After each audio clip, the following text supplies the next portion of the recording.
अस्सलाम वालेकुम। Programme global review में भलीकार मां आहियां जो मेज़बान इशफाक अहमद। नाज़रीन, अॼु प्रोग्राम में पाण यूक्रेन ऐं रूस जी जंग जे हवाले सां ज़िक्र कंदासीं, जंहिंमें रूस ऐं यूक्रेन में हलंदड़ जंग जे ख़ात्मे जे लाइ सऊदी अरब पारां हिकु समिट जेका आहे उहा घुराई वई आहे, जंहिंमें 40 मुल्क शरीक थी रहिया आहिनि, पर इन में रूस खे दावत न ॾिनी वई आहे। हिन में उहे मुल्क भी शामिल आहिनि जिन में रूस ऐं यूक्रेन जी जंग जे करे महांगाई वधी आहे, मईशत ख़राब थी आहे। उहे मुल्क भी हिन प्रोग्राम में शामिल थी रहिया आहिनि। छा इन समिट खां पोइ रूस ऐं यूक्रेन में हलंदड़ जंग जो को नतीजो निकिरंदो, को इख़्तिताम थींदो? पर इन में इहो भी सवाल पैदा थिए थो त इहा जंग ख़त्म कीअं थी सघे जेकॾहिं इन जंग जो हिकु अहम फरीक रूस इन में शामिल न हुजे। पाण इन सूरत हाल ते ॻाल्हाईंदासीं। आलमी इशूज़ ते गहरी गिरप रखंदड़ साईं बदर समेजो साहब असां गॾु मौजूद आहिनि। बदर साहब, वॾी महिरबानी प्रोग्राम में वक़्तु ॾियण जे लाइ। सऊदी अरब में हिकु समिट पई थिए रूस ऐं यूक्रेन जी जंग जे हवाले सां, पर अवां सम्झो था त इन में अगरि हिकु अहम फरीक रूस शामिल न हुजे त हिन जो को मस्बत नतीजो असांखे नज़र ईंदो? महिरबानी अशफाक साईं। पहिरियों त इहो सम्झणु खपे त इहा जेकी समिट थी रही आहे जंहिंमें जेका 40 मुल्क जंहिंमें शामिल आहिनि, ऐं तव्हां इहो ज़हन में रखो त सऊदी अरेबिया हिनखे होस्ट पियो करे, ऐं सऊदी अरेबिया ऑयल जी पॉलिसी जे हवाले सां रूस सां तमामु घणी वेझराई रखंदड़ मुल्क आहे। उनखां सवाइ इन में Brazil, south Africa, India, China, यानी इहे उहे मुल्क आहिनि जेके ब्रिक्स में रूस सां तमामु घणा वेझा आहिनि, नंबर 1। ॿियो जेको ओपेक जा मुल्क आहिनि उहे बि इन में शामिल था थियनि। वेस्ट जा जेके यूरोपियन मुल्क आहिनि उहे बि इन में काफ़ी इंट्रस्ट था वठनि। जेतोणीकि इहा ॻाल्हि चई वई आहे त शायदि अमरीका इन में शामिल थिए, पर सोफार इहा ॻाल्हि कंफर्म न आहे त अमरीका उन में शामिल थिए पियो या न पियो थिए। सभ खां पहिरियां असांखे रूस ऐं यूक्रेन जी जंग जी नोयत खे सम्झण जी ज़रूरत आहे। असल में हीअ हिकिड़ी अहिड़ी जंग आहे जेकी मां ईअं सम्झां थो त ॿिनि अमरीका हुजे या रूस हुजे, उन्हनि जी इहा जंग शुरूआति करण जी नियत न हुई, ऐं उहे इनखे फ़क़ति हिकिड़ो डायरेक्टिव ताईं रखणु पिया चाहिनि। पर हीअ जंग जंहिं ते अक्सर तज़ियागारनि जो इहो ख़्यालु हो त इहा जंग शुरू न थींदी, इहे फ़क़ति ॻाल्हियुनि ताईं ॻाल्हियूं रहंदियूं, पर इहा जंग शुरू थी चुकी आहे। हाणे जेकॾहिं हीअ जंग शुरू थी आहे त हीअ जंग काफ़ी अगली शेप वठी सघे थी। पाण जंग ते पोइ ॻाल्हायूं, पहिरियों इन ॻाल्हि ते ॻाल्हायूं त जेकॾहिं हिन जंग जो नतीजो रूस जे फेवर में नथो अचे त इहो प्यूटिन जी सियासत लाइ वॾो हाञेकार आहे। ऐं जेकॾहिं इहो वेस्ट जी इन में कंहिं बि हिसाब सां वेस्ट इन में जेकॾहिं हारियल नज़र थो अचे, इहो परसेप्शन डेवलप थो थिए त अमरीका जी कंहिं न कंहिं हवाले सां का शिकस्त थी आहे, त इहो इंतिहाई ख़तरनाक हूंदो बाइडेन जी इलेक्शन लाइ। तंहिंजे करे मुंहिंजे ख़्याल में हीअ जेकी कॉन्फ्रेंस आहे, या कॉन्फ्रेंस खे जेतोणीकि रूस चवे थो त मां इन ते नज़र रखंदुमि, पर मां ईअं सम्झां थो त रूस अंदरूने खाना इन जी इजाज़त ॾिनी आहे, अमरीका इजाज़त ॾिनी आहे त का टीं धुर ट्रैकड़ी करे ऐं इन छिकताण खे ख़तमु करे। वेस्ट जा इन में कहिड़ा मुफ़ादनि, तव्हां जेकॾहिं ॿियो सवाल कंदव त मां ज़रूरु हुन ते ॻाल्हाईंदुसि। न जावेद साहब, सॉरी बदर साहब, ॻाल्हि इहा आहे त रूस अगरि शामिल न हुजे त इन समिट जो को नतीजो असांखे नज़र त न ईंदो न, छाकाणि त अहम फरीक त उहो आहे न इन जंग में। अगरि यूक्रेन शामिल आहे, रूस शामिल न हूंदो, तव्हां सम्झो था तिन जो को नतीजो निकिरी सघे थो? मां ईअं सम्झां थो त इहा जेकी तव्हांखे हीअं सम्झणु खपे त इहा जेकी कॉन्फ्रेंस आहे इन में रूस जी टेसिट सपोर्ट शामिल आहे, लिकल सपोर्ट शामिल आहे। रूस इन में इन जे करे शरीक न आहे जो रूस जेकॾहिं शरीक थो थिए त पोइ रूस यूक्रेन सां बराबरी जी सतह ते वेही ॻाल्हियूं कंदो, जेकी रूस सम्झे थो त हुनखे हुन जो जेको स्टेचर आहे इंटरनेशनल पॉलिटिक्स में उहो हुनखे जुगाए नथो। इहा ॻाल्हि सम्झो, इनखे ईअं सम्झणु खपे। इनखे ईअं न सम्झणु खपे त रूस शामिल न आहे त नतीजा न निकिरंदा। रूस जी इन में सपोर्ट शामिल आहे, जेतोणीकि ज़ाहिरी तौरु भले ईअं ॾेखारियो वञे त रूस इन में शामिल न आहे, रूस जी सपोर्ट शामिल आहे, छाकाणि जो इन जंग जो बंदि थियणु इंतिहाई ज़रूरी आहे, छाकाणि जो इन जंग जे नतीजे में जीअं सवेर तव्हां इंट्रो में ज़िक्र कयो त मुल्कनि में महांगाई ऐं ख़ुदि जेको हिकिड़ो वॾो एलिमेंट आहे उहो इहो आहे त वेस्ट इहा ॻाल्हि सम्झे थो पियो, वेस्टर्न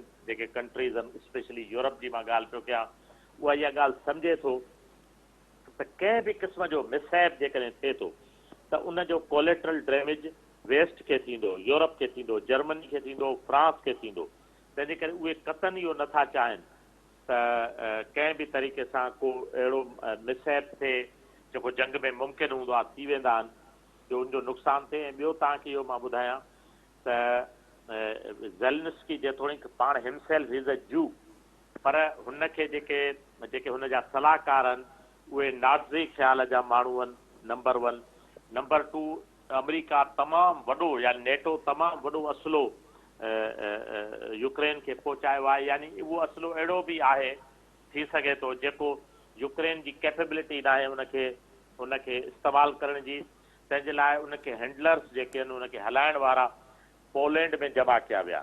ॾिसो, हीअ हिकिड़ी वॾी जंग जी तयारी आहे। जेकॾहिं हीअ वॾी जंग जी कन्वर्ट थिए पई, हींअर हीअ जंग हिकिड़े ख़ासि इलाइक़े ताईं महदूद आहे, पर हीअ जंग फैलिजी सघे थी। It can be very dangerous. तंहिंजे करे वेस्ट इहो सम्झे थो त जेकॾहिं को बि नंढो मिसहैप थियो त तमामु वॾे नुक़सान थियण जो अंदेशो आहे, ऐं नुक़सानु डायरेक्टली वेस्ट खे थींदो।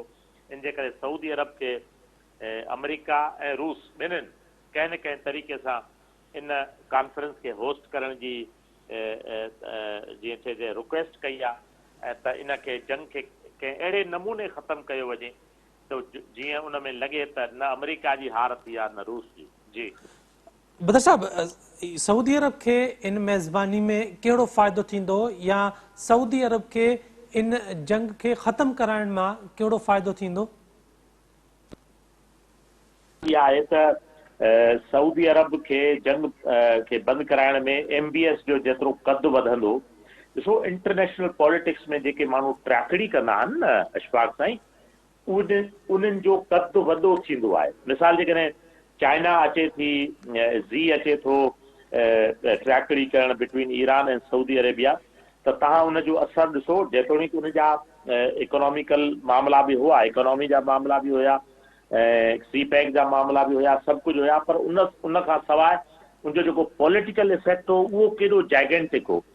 अॼु जेकॾहिं सऊदी अरेबिया हिकिड़ी हेॾे वॾे जंग खे जेकॾहिं ख़तमु कराइण में कामयाबु थो थिए त तव्हां ईअं सम्झो त MBS जो ख़ुदि जेको मोहम्मद बिन सलमान जो जेको ख़ुदि क़ब्ज़ो आहे सियासत में, उहो तमामु वॾो थो थिए। ऐं इंटरनेशनल जेके ट्रैकड़ी थींदी आहे उहे उन मुल्क खे, उन फ़र्द खे बि हिकिड़ो उन तरह जो बैन अक़वामी स्टेचर फराहम कंदी आहे। जी तव्हां पहिरियां ज़िक्र कयो त यूरोप खे कहिड़ो नुक़सानु थी सघे थो। यूरोप खे जेकॾहिं पंहिंजे नुक़सान जी ख़बर हुजे हा त जॾहिं अव्हांखे यादि हूंदो या जंग शुरू थी त उन में मुख़्तलिफ़ यूरोपियन कंट्रीज़ यूक्रेन खे फुली सपोर्ट पे कई ऐं सरियाम सपोर्ट पे कई, त उन वक़्तु उन्हनि सपोर्ट पे कई ऐं हाणे वरी इन प्लेटफॉर्म ते गॾु थी कोशिशि पिया कनि त इहा जंग ख़तमु कई वञे। छो न, मां इन सां थोरो इख़्तिलाफ़ कंदुसि। हिकिड़ी ॻाल्हि सम्झो त जर्मनी तमामु वॾी कोशिशि कई हुई, ऐं ख़ुदि जेको मतिलबु जर्मन हिकिड़ी वज़ीर हुई जंहिंजी हिकिड़ी तक़रीर बि मशहूरु थी, जंहिंमें हुन चयो हो त नेटो जेकी आहे उहा यूक्रेन खे इस्तेमालु न करे पंहिंजे मुफ़ादनि लाइ, छा कजे जो जेकॾहिं इहा जंग थिए थी त उन में नुक़सानु यूक्रेनियंस जो थींदो, जेको ज़ाहिर आहे नज़र थो अचे जेके कैजुअलिटीज़ थियनि थियूं यूक्रेनियंस जूं थियनि थियूं। तंहिं करे मां नथो सम्झां त यूरोप जेकी आहे उहा इन सपोर्ट में आहे। अॼु बि जेकी हथियारनि जी तरसील आहे, मां सवाइ इंग्लैंड जेकी आहे उहा हमेशह अमेरिका जो जेको जूनियर पार्टनर थियण लाइ तयारु हूंदी आहे। उन खां सवाइ बाक़ी जेके रेस्ट ऑफ यूरोपियन कंट्रीज़ आहिनि उहे कतन इन ख़्याल जा न हुया या न आहिनि त इनखे ईअं कयो वञे। हिकिड़ो ॿियो हिकिड़ो जॉर्ज एफ केनान हिकिड़ो एम्बेसडर रहियो आहे, उन बि अमेरिका में इहो चयो हो, ऐं अमेरिकन डिप्लोमेसी ते हुनजो तमामु वॾी गिरफ़्त आहे। हुन इहो चयो त बाबा जेकॾहिं प्यूटिन रेस्पेक्ट जी ॻाल्हि करे थो त तव्हां हुनखे रेस्पेक्ट ॾियो, छाकाणि इहो हिकिड़ो जर्मन एम्बेसडर हो जंहिं इहो चयो हो त जेकॾहिं प्यूटन जेको आहे रेस्पेक्ट जी ॻाल्हि करे थो त हू डिज़र्व करे थो, हेॾे वॾे मुल्क जो सरबराह आहे, तव्हां हुनखे रेस्पेक्ट ॾियो। इहो जेको तव्हांजो तरीक़ेकार आहे त तव्हां हुनखे रिडिक्यूल करणु था चाहियो। मिसाल इंटरनेशनल कोर्ट जे तरफ़ां हुनजे ख़िलाफ़ तव्हांखे यादि हूंदो जॾहिं हू कॉन्फ्रेंस में वञण जे लाइ साउथ अफ्रीका में हुयो त हुननि जे ख़िलाफ़ हिकिड़ो वारंट कढियो त भई प्यूटन खे गिरफ़्तार कयो हुजे। जेतोणीकि साउथ अफ्रीका हुनजे लाइ हिकिड़ो ऐलान कयो कॉन्फ्रेंस जे लाइ त जेके बि माण्हू कॉन्फ्रेंस में शरीक थींदा इंटरनेशनल केसिस जे मामले में को बि उनखे गिरफ़्तार न करे सघंदो। पर हिननि इनखे रिडिक्यूल करणु बि चाहियो ऐं जर्मनी इहो चयो हो, जेतोणीकि जर्मन उन मिनिस्टर ते फोर्स रखियो पियो, एम्बेसडर ते हुनखे इस्तीफ़ा ॾियणी पई। बट हींअर बि जर्मन स्पेशली जर्मनी जी मां ॻाल्हि थो कयां त उहे इन कोशिशि में हुआ, उन्हनि चाहियो पिए त भई नेटो जेकी आहे उहा यूक्रेन खे पंहिंजो आउटपोस्ट न सम्झे ऐं उनखे इस्तेमालु न करे पंहिंजी पाण खे एक्सपेंशन कराइण लाइ। सो मां ईअं सम्झां थो त यूरोपियन जेके कंट्रीज़ आहिनि उहे अमेरिका सां कम अज़ कम इन मामले में हिक पेज ते न आहिनि। जी बर साहब, इहो पिणु ॿुधाईंदा हलिजो त यूरोपियन कंट्रीज़ जो पाण ज़िक्र पिया कयूं, अमेरिका इन में कहिड़ो किरदारु पियो अदा करे? छो त अमेरिका वाज़े अॼुकल्ह नज़र न पियो अचे, जीअं असां अफ़गानिस्तान में ॾिठोसीं त 20 साल तबाही करण खां पोइ हिन वक़्तु अफ़गानिस्तान जी सूरत हाल छा आहे, अफ़गानिस्तान मां पाड़ेसरी मुल्कनि खे कहिड़ा कहिड़ा ख़दशा आहिनि, उन ते अमेरिका खे को बि सरोकार न आहे। हाणे अमेरिका ख़ामोश थी वेही रहियो आहे। ईअं साॻी सूरत हाल रूस ऐं यूक्रेन वारी जंग में अवां सम्झो था त अमेरिका उहो ई हिकु किरदारु अदा पियो करे त हिकिड़े पासे यूक्रेन सां गॾु बि बीठल आहे, ॿिए पासे उहो किथे या कोशिशि बि न पियो करे त इनखे किथे फुल स्टॉप ॾिनो वञे। असल में हीअं थींदो आहे, पहिरियों नोयत खे सम्झणु खपे त रूस आख़िर एतिरो छो इन मामले ते संजीदा आहे। ॻाल्हि इहा आहे त जेके वॾा मुल्क हूंदा आहिनि न उहे कंहिं बि सूरत इहो बर्दाश्त न कंदा आहिनि त का होस्टाइल कंट्री या होस्टाइल तंज़ीम हुननि जे बॉर्डर ताईं अची सघे। तंहिंजे करे जॾहिं नेटो इहा कोशिशि कई त यूक्रेन खे नेटो में शामिलु करे त रूस जी इहा मजबूरी थी पई त हू हुननि मां यूक्रेन मां जेके कुझु हिसा उन्हनि मां सेट करे कटे करे उन पंहिंजे मुल्क में शामिलु कया त जीअं हिकिड़ो बफर एरिया हुजणु खपे बिटवीन नेटो एंड रूस जो जेको मेनलैंड आहे।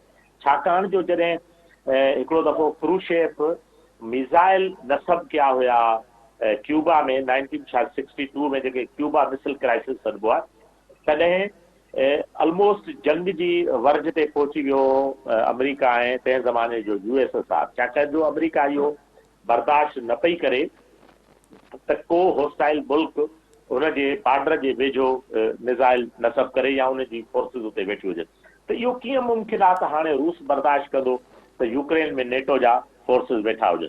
हमेशह हिकिड़ी ॻाल्हि सम्झो, मुल्कनि जी इहा कोशिशि ज़रूरु हूंदी आहे।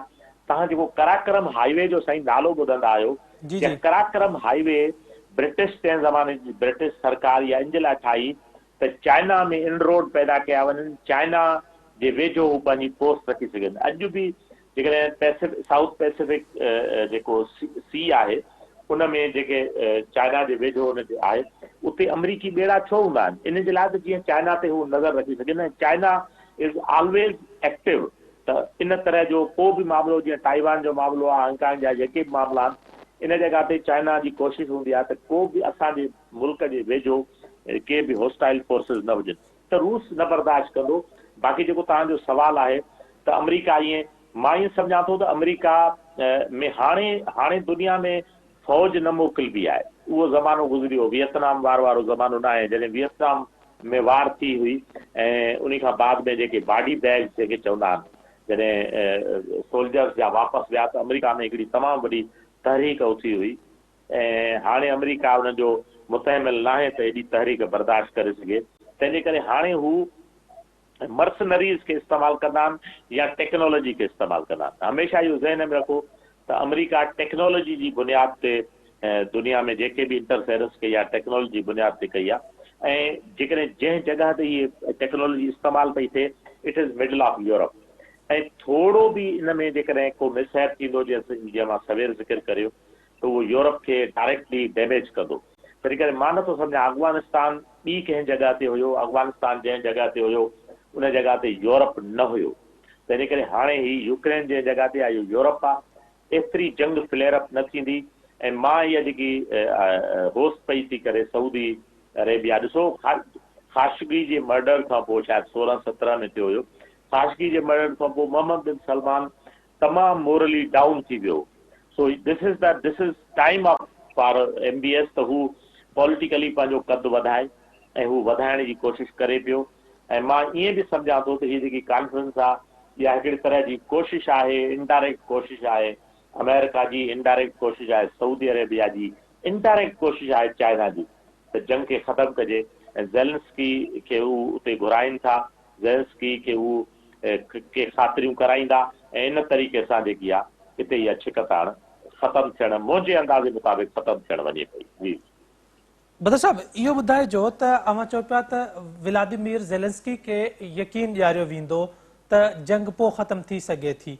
उहे कहिड़ा यकीन हूंदा जेके ज़ेलेंस्की खे मुतमइन कंदा ऐं कहिड़े मुल्क जी वधीक ॿुधी वेंदी ज़ेलेंस्की जे लाइ? ॿिए पासे जो बि ज़िक्र जेकॾहिं कजे त रूस कहिड़े मुल्क खे वधीक जेको आहे अहमियत ॾींदो आहे या उन मुल्क जे अॻुवाण जी जेको आहे व्लादिमीर पुतिन जेको आहे उहो ॿुधी ऐं इन जंग खे थोरो घटि करे सघनि था? तालुकात मां सम्झां थो त चाइना जो काफ़ी इन्फ्लुएंस आहे अॼु जी तारीख़ में। चाइना काफ़ी क्लोज़ आहे प्यूटिन जे ऐं उहो उन्हनि खे ॿुधंदो। ऐं ख़ुदि इहे जेके मुल्क आहिनि, इहे ताज़ो जेके बि इहे ट्रैकड़ियूं थियूं आहिनि, इतिहाद जुड़िया आहिनि, उन खां बाद में रूस जी मुस्तहकम पोज़ीशन थी आहे मिडल ईस्ट में बि। इन करे रूस इहो बि चाहींदो त हू मिडल ईस्ट जे माण्हुनि खे बि मान ॾे, नंबर 1। जेसिताईं यूक्रेन जो तालुक़ु आहे त मुंहिंजे ख़्याल में यूक्रेन खे इहो सम्झाइण जी कोशिशि कई वेंदी त जेकॾहिं तव्हां नेटो जे हवाले सां एतिरी अॻ भराई कयो था त नेटो में शमूलियत हुजणु तव्हां लाइ एतिरो फ़ाइदेमंद न आहे जेतिरो रूस सां जंग करणु नुक़सानकार आहे। तंहिं करे दे शुड वे त भई कहिड़ी शइ हुननि जे लाइ वधीक अहमियत रखे थी। मां इएं सम्झां थो त उनखे इहा कन्विंस करण जी कोशिशि कई वेंदी त जेकॾहिं तव्हां इस्तेमालु ईअं थींदा रहो था नेटो जे हवाले सां त इहो तव्हांजे लाइ वधीक नुक़सानकार आहे। ऐं हिन ख़िते जो को बि मुल्क इहा ॻाल्हि बर्दाश्त न कंदो त रूस कंहिं बि हवाले सां कंहिं एक्टिव वार में अचे। ऐं रूस यकीनन न्यूक्लियर मुल्क बि आहे, रूस वटि ॿिया बि तमामु घणा हथियार आहिनि ऐं न्यूक्लियर तमामु हिकिड़ो ख़तरनाक हथियार आहे। सो मां नथो सम्झां त दुनिया इहो बर्दाश्त करे सघे थी इन तरह जो को मिसहैप। तंहिं करे कोशिशि कई वेंदी त कंहिं रेस्पेक्टेबल तरीक़े सां ज़ेलेंस्की इनखे इन अमन मुआहिदे खे क़बूल करे ऐं रूस बि पोइ उनखे यकीनन उनखे कंफर्म कंदो त भई हा इन ते हू बीहंदा। मां ईअं सम्झां थो त जेकॾहिं इहो छिकताण ख़तमु थिए पई त इहा ख़ुदि हिकिड़ी अंदरूने खाना चाइना जी वॾी कामयाबी आहे। जी बदर साहब, आख़िर में मूंखे इहो ॿुधाइजो त रूस ऐं यूक्रेन जंग में इन ॿिनि मुल्कनि खां अलावा कहिड़ो मुल्क इनडायरेक्ट या डायरेक्टली सभिनी खां वधीक इफेक्टेड थियो आहे इन जंग मां? सही, मां ईअं सम्झां थो त मुल्क त ॾिसो ओवरऑल फ़र्क़ु पियो आहे। ओवरऑल आयल ते ओवरऑल ॿियूं जिन्सनि ते फ़र्क़ु पियो आहे। यूरोप में बि यकीनन उन जे हवाले सां काफ़ी मुश्किलातूं थियूं आहिनि। छा कहिजो तव्हां इहो सम्झो त जेको एनर्जी जो तरसील आहे उन में जीअं स्ट्रेट ऑफ हॉर्मूज़ जी हिकिड़ी अहमियत आहे, ईअं यूक्रेन जी बि हिकिड़ी अहमियत आहे। यूक्रेन मां बि यूरोप में जेके आहिनि उहे एनर्जी जा रिसोर्सिस ट्रांसफर थींदा। सो ईअं खणी चइजे त यूरोप त तमामु घणो उन मां मुतासिर थियो आहे। बाक़ी ओवरऑल इन जंग जे करे घणनि मुल्कनि ते इन जा नेगेटिव इफेक्ट थिया। बदर साहब, वॾी महिरबानी प्रोग्राम में वक़्तु ॾियण जे लाइ। नाज़रीन, बदर समेजो साहब असां गॾु मौजूदु हुआ, सीनियर तजिया निगार आहिनि। इंटरनेशनल इशूज़ ते पाण जेका आहे उहा मज़बूत गिरिप रखंदा आहिनि। रूस ऐं यूक्रेन में हलंदड़ जेका जंग आहे तक़रीबन जंहिंखे 2 साल थी विया आहिनि, उनखे ख़तमु करण जे लाइ सऊदी अरब पारां हिकु समिट जेका आहे उहा घुराई वई आहे जंहिंमें 40 मुल्क शामिल थी रहिया आहिनि। इन में रूस जेको आहे डायरेक्टली शामिल त न पियो थिए, पर बदर साहब जीअं ॿुधायो त रूस इन में जेको आहे उहो इनडायरेक्टली जेको आहे उहो शामिल थींदो या उनजी ख़्वाहिश जेका आहे उहा इहा रही आहे त अहिड़ी समिट थिए ऐं इन जेका जंग आहे इन खे ख़तमु कयो वञे। त सऊदी अरब में 40 मुल्कनि जी जेका समिट थींदी पूरे हफ़्ते ताईं इहा जारी रहंदी ऐं इन में जेको आहे इन ॻाल्हियुनि खे डिस्कस कयो वेंदो त इहा जंग जेका आहे उहा कीअं ख़तमु कजे, त जीअं पूरी दुनिया में जेका मुआशी सूरत हाल पैदा थी वई आहे, मईशत जेका आहे पूरी दुनिया जी उहा ख़राब पई थिए ऐं थर्ड वर्ल्ड कंट्रीज़ जेके आहिनि उहे वधीक अफेक्ट पिया थियनि इन सां, त इन करे इन सॼी सूरत हाल खे कंट्रोल कयो वञे ऐं इहा जंग जेका आहे उहा हिते ख़तमु कई वञे। अॼु जे प्रोग्राम में एतिरो ई। पंहिंजे मेज़बान इशफाक अहमद खे ॾींदा इजाज़त। अल्लाह हाफ़िज़।